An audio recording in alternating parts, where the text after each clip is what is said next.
Hello and welcome back to the channel. If you haven't already done so, please subscribe by clicking the subscribe link below. When we left last time, we just started 3D printing parts for the two-seat Spitfire mould, and here they are, finished. Well, at least it's a start. First, you'll notice it's in 3 bits because the mould is too big to print even in the CR10 Max in one piece. The parts were printed vertically, and on this centre section, the biggest one, had a support tree structure to support these overhanging edges, and it fell over during the print.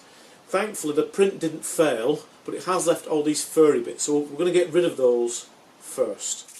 80 grit sandpaper makes quick work of knocking back these furry bits, and also will leave some fine scratches for the primer that we'll spray later to get a good grip of. That's better. Now I've changed my mind slightly as to how I'm going to do the cockpit floors. The rear cockpit and front cockpit floors will now be added later with a separate piece of balsa after the fuselage is moulded.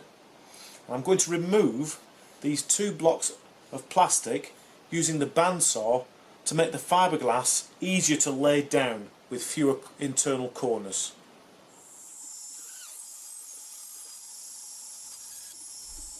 We're cutting these now because the throat of the bandsaw will not allow us to cut them after the mould parts are joined. In any case, it makes them easier to manhandle.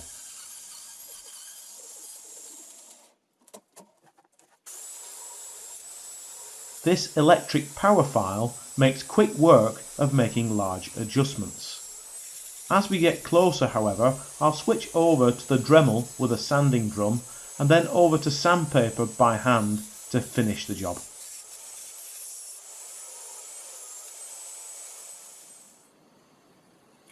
The rough surfaces that we've uncovered we'll deal with later using some filler. We're now going to join the 3 sections of mould together utilising the holes that we put on the digital design and some 4mm threaded rod. First, let's open out the holes with a 4mm drill bit.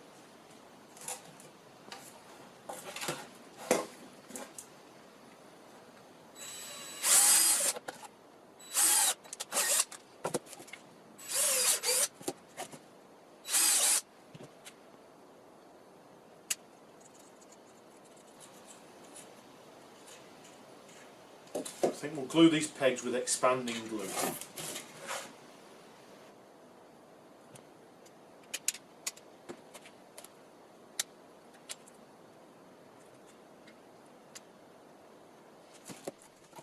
Once the expanding glue was dry, I could join the 3 mould sections. I did this with CA glue, cyanoacrylate and activator, holding the parts down flat to the board to ensure perfect alignment.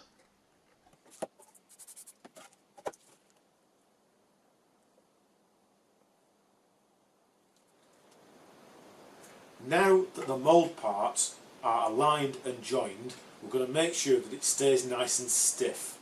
So, I turn this over, this.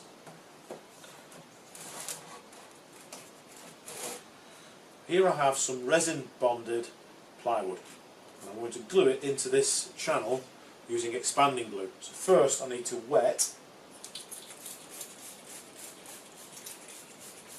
where the joint's going to be, just with plain water,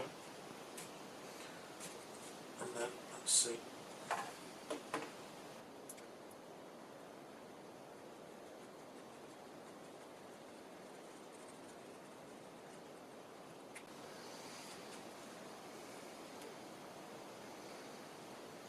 Okay.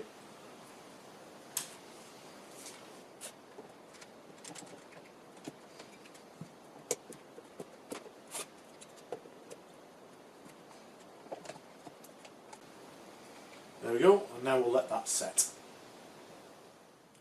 The glue has set, I've removed the clamps, and I added this additional piece of wood as well for good measure.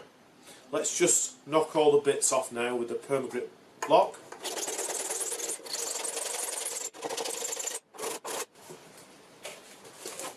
Then we can turn it over and we're going to apply filler to the joints and also to these open areas.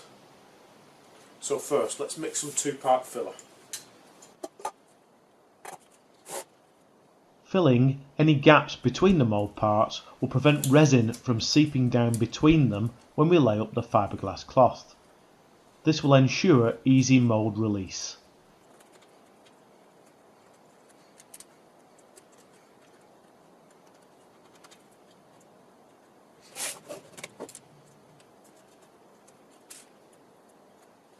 Now, I've run out of filler. I'm going to have to mix some more, but I must use a fresh lolly stick. If I stick this in the uncured filler, whatever hardener is in here will set the whole lot off. Now, we'll let that dry for about 10 minutes and then we'll come and sand it smooth. If we sand it while the filler is green, that is, while it's dry but not completely cured, will make life much easier for ourselves when it comes to rubbing it back smooth. Meanwhile, this is how I make the template for cutting the fiberglass cloth. First, I stick strips of masking tape all over the inside surface of the mould, making sure that each strip overlaps. Then I draw around the edges with a fine permanent marker. Peeling the masking tape up all in one bit means I can stick it down, squashing it flat onto a piece of lining wallpaper. Lining wallpaper is quite thick and super cheap, so it makes great patterns. Then we can cut it out, ready to mark out our fiberglass material. So now I'm going to lay down 2 coats of catalysed primer to improve the surface. To the spray booth.